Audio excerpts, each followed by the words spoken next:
एक honourable supreme court का जो कि भर्ती नियमों के संबंध में है, एक महत्वपूर्ण निर्णय आया जिसमें ऑनरेबल सुप्रीम कोर्ट की संविधान पीठ ने कहा कि एक बार भर्ती प्रक्रिया शुरू होने के बाद भर्ती के नियमों में परिवर्तन नहीं किया जा सकता है। बहुत अच्छा निर्णय है। कई बार यूपीएससी, पीएससी या जो भी सरकारी वैकेंसी निकलती है वहाँ पर बीच में कई बार पद बढ़ा घटा दिए जाते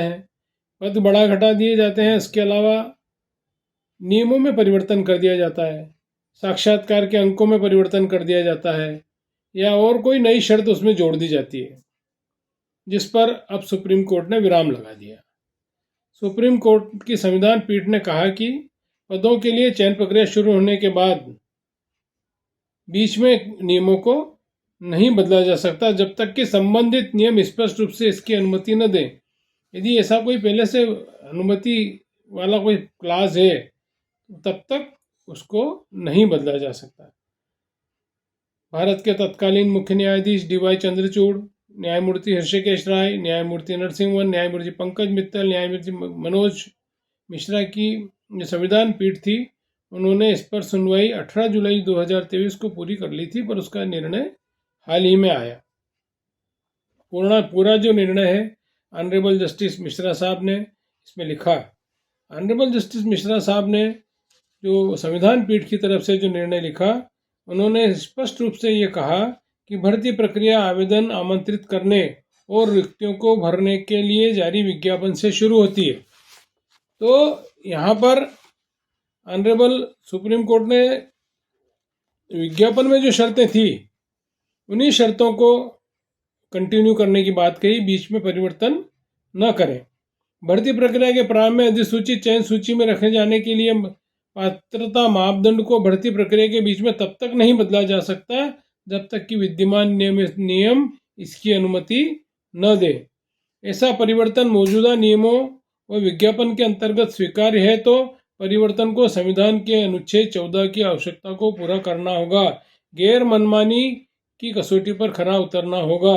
यहाँ पर ये के मंजूश्री बनाम आंध्र प्रदेश राज्य और अन्य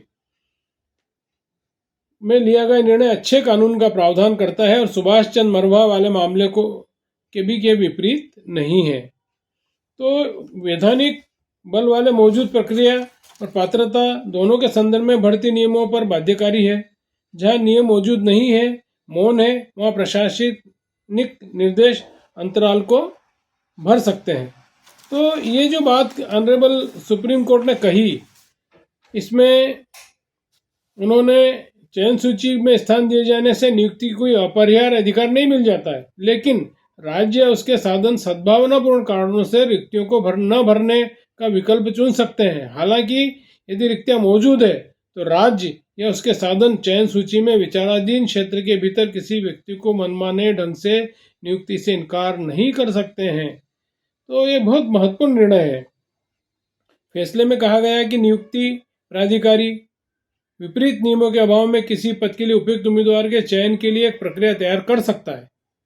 वह भर्ती प्रक्रिया के विभिन्न चरणों के लिए मानक भी निर्धारित कर सकता है। यदि ऐसा कोई मानक निर्धारित किया जाता है तो उसे भर्ती प्रक्रिया के शुरू होने के पहले निर्धारित किया जाना चाहिए। कुछ भी मानक सरकार या जो भर्ती करने वाली एजेंसी है वो इसमें नियम बना सकती है, लागू कर सकती है, पर वो शर्त यह है कि इसमें विज्ञापन जारी होने के पहले वो होना चाहिए। जब विज्ञापन जारी किया गया उसके बीच में उसको लागू नहीं किया जाना चाहिए। तो यहाँ पर पहले क्या हुआ कि ये मामले में ऑनरेबल सुप्रीम कोर्ट के सामने ये जो तेज प्रकाश पाठक और अन्य बनाम राजस्थान उच्च न्यायालय में 3 न्यायाधीशों की पीठ द्वारा संविधान पीठ को भेजा गया था। ये मामला तेज प्रकाश मामले में पीठ ने के मंजूश्री बनाम आंध्र प्रदेश राज्य के फैसले की सत्यता पर संदेह जताया, जिसमें माना गया था कि चयन मापदंड प्रक्रिया के दौरान बीच में नहीं बदला जा सकता, क्योंकि खेल